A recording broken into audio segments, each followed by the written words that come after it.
ഒരുപാട് പേരുടെ സംശയമാണ് എന്നോട് എപ്പോഴായിട്ട് ചോദിക്കുന്നതാണ് എങ്ങനെയാണ് അടിവളം ജൈവ രീതിയിലുള്ള അടിവളങ്ങൾ കൊടുക്കേണ്ടത് എന്നുള്ളത്. നമ്മൾ വളങ്ങളൊക്കെ ഇട്ട് കഴിഞ്ഞിട്ടുണ്ട്. ഇനി ഇത് നല്ല രീതിയിൽ നമ്മൾ മിക്സ് ചെയ്ത് കൊടുക്കുക. ഒരു വർഷത്തിൽ ഒരു 4 തവണയെങ്കിലും നമ്മൾ നിർബന്ധമായിട്ടും അടിവളങ്ങൾ ജൈവ അടിവളങ്ങൾ ചെടികൾക്ക് കൊടുക്കേണ്ടതാണ് കേട്ടോ.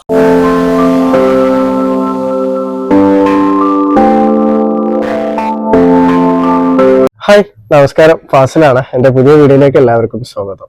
നമ്മളിപ്പോൾ തണുപ്പുകാലൊക്കെ കഴിഞ്ഞിട്ട് ഇപ്പോൾ ചൂടിലേക്ക് കിടക്കുകയാണ്. അപ്പോൾ ഇപ്പോൾ ഫ്രൂട്ട്സ് പ്ലാന്റിലൊക്കെ നമുക്ക് നല്ല കായ്ഫലം കിട്ടി ഒക്കെ കഴിഞ്ഞതിന് ശേഷം നമ്മൾ ചെടികൾക്ക് നല്ല രീതിയിൽ നമ്മൾ ജൈവ വളം കൊടുക്കണം.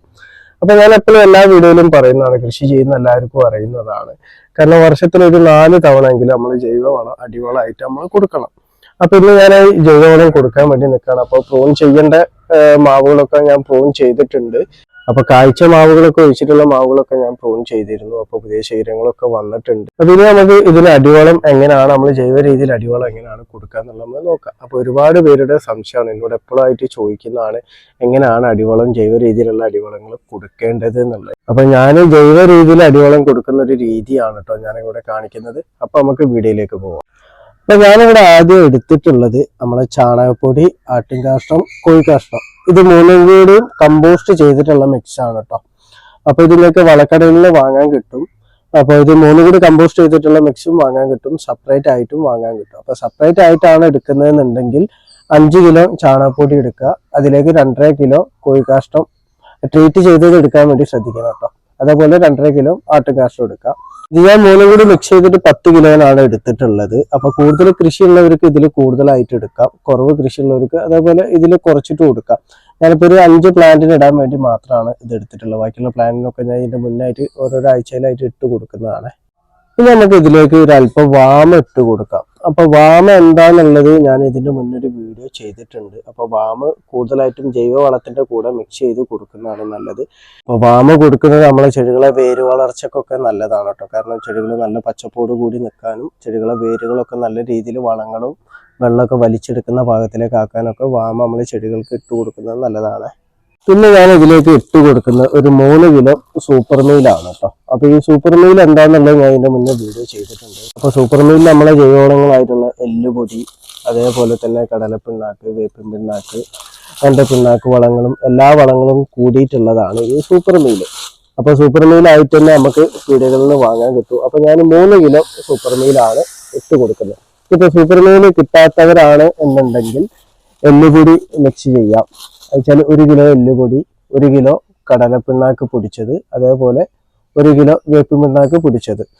അപ്പോൾ സൂപ്പർ മീൽ കിട്ടാന്നുണ്ടെങ്കിൽ അത് ഇട്ട് കൊടുക്കുന്നതാണ് നല്ലത്. ഞാൻ ഇതിലേക്ക് 3 കിലോ മിക്സ് ചെയ്ത് കൊടുക്കുന്നുണ്ട്. പിന്നെ ഞാൻ ഇതിലേക്ക് ഇട്ട് കൊടുക്കുന്നത് 1 കിലോ ബയോ പൊട്ടാഷ് ആണ് കേട്ടോ. അപ്പോൾ ബയോ പൊട്ടാഷ് 1 കിലോനാണ്. ഈ ഒരു 10 കിലോ ചാണകപ്പൊടി ഈ ഒരു അളവിലേക്ക് ഞാൻ ഇട്ട് കൊടുക്കുന്നത് 1 കിലോനാണ് കേട്ടോ.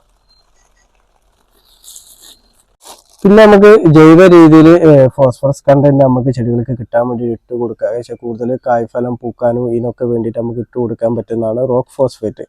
അപ്പോൾ ഞാനിതിൽ റോക്ക് ഫോസ്ഫേറ്റ് ഇടുന്നില്ല, കാരണം ഇതിൽ ഓൾറെഡി എല്ലുപൊടി ഇട്ടത് കൊണ്ട് നമുക്ക് രണ്ടും കൂടി മിക്സ് ചെയ്തിട്ട് നമ്മൾ കൊടുക്കേണ്ടതായിട്ടില്ല.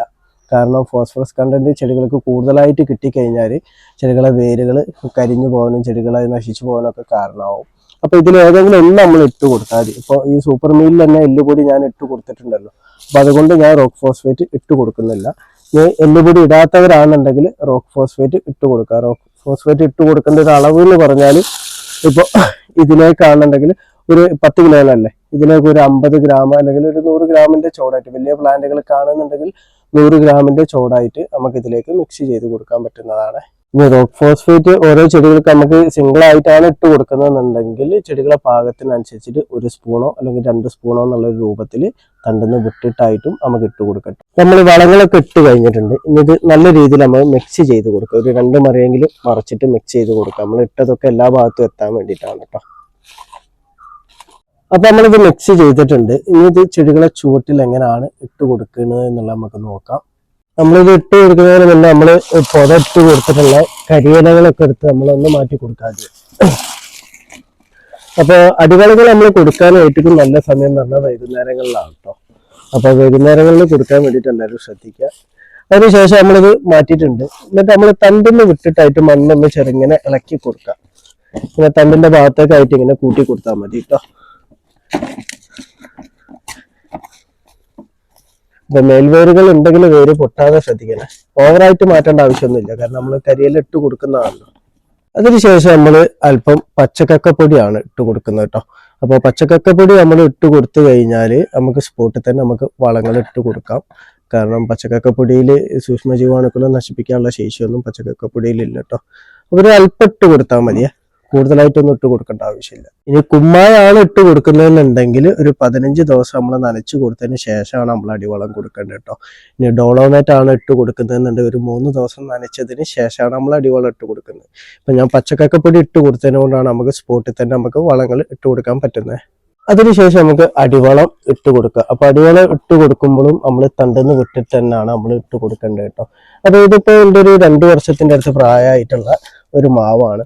അപ്പൊ ഇതിന് ഞാനൊരു 1 കിലോന്റെ മേലായിട്ടാണ് ഞാൻ ഇതിന് അടിവളം ഇട്ട് കൊടുക്കുന്നത്. അപ്പൊ ചെടികളെ പ്രായത്തിനനുസരിച്ചിട്ട് നമ്മൾ ചുവട്ടിൽ അടിവളം ഇട്ട് കൊടുത്താൽ മതിയെ. അതിനുശേഷം നമ്മൾ ആദ്യം എടുത്തിട്ടുള്ള കരിയില തന്നെ ഇതിന്റെ മേലെ പൊതായിട്ട് ഇട്ട് കൊടുക്കട്ടോ. ഇപ്പൊ കായ്ക്കാനൊക്കെ പാകമായിട്ടുള്ള പ്ലാന്റ് ആണെന്നുണ്ടെങ്കിൽ നൈട്രജൻ കണ്ടന്റ് അടങ്ങിയിട്ടുള്ള വളങ്ങൾ കുറച്ച് കൊണ്ടുവരിക. അയച്ചാല് ചാണകപ്പൊടി ഇതൊക്കെ ഒന്ന് കുറച്ചതിന് ശേഷം ഫോസ്ഫറസും പൊട്ടാഷ്യവും കണ്ടന്റ് അടങ്ങിയിട്ടുള്ള വളങ്ങൾ കൂടുതലായിട്ട് കൊടുക്കാൻ വേണ്ടി ശ്രദ്ധിക്കുക. അതേപോലെ നമ്മൾ പ്രധാന മൂലകമായിട്ടുള്ള ഈ വളങ്ങൾ മാത്രമല്ല, ബോറോണും കാൽസ്യം മഗ്നീഷ്യം ഒക്കെ അടങ്ങിയിട്ടുള്ള മൈക്രോ ന്യൂട്രിയൻസും നമ്മൾ മാസത്തിൽ 1 തവണ ഇലകളിൽ സ്പ്രേ ചെയ്ത് കൊടുക്കാനും ശ്രദ്ധിക്കട്ടോ. അപ്പൊ മണ്ണിൽ നട്ട പ്ലാന്റുകളാണെന്നുണ്ടെങ്കിലും നമ്മൾ വർഷത്തിൽ ഒരു 4 തവണയെങ്കിലും നമ്മൾ നിർബന്ധമായിട്ടും അടിവളങ്ങൾ, ജൈവ അടിവളങ്ങൾ ചെടികൾക്ക് കൊടുക്കേണ്ടതാണ് കേട്ടോ. അപ്പോൾ എൻ്റെ വീഡിയോ ഇഷ്ടപ്പെട്ട ലൈക്ക് ചെയ്യുക. അതുപോലെ തന്നെ ഈ വീഡിയോ നിങ്ങൾക്ക് ഉപകാരപ്പെട്ട ഇത് മറ്റുള്ളവരിലേക്ക് ഷെയർ ചെയ്ത് കൊടുക്കുക. താങ്ക്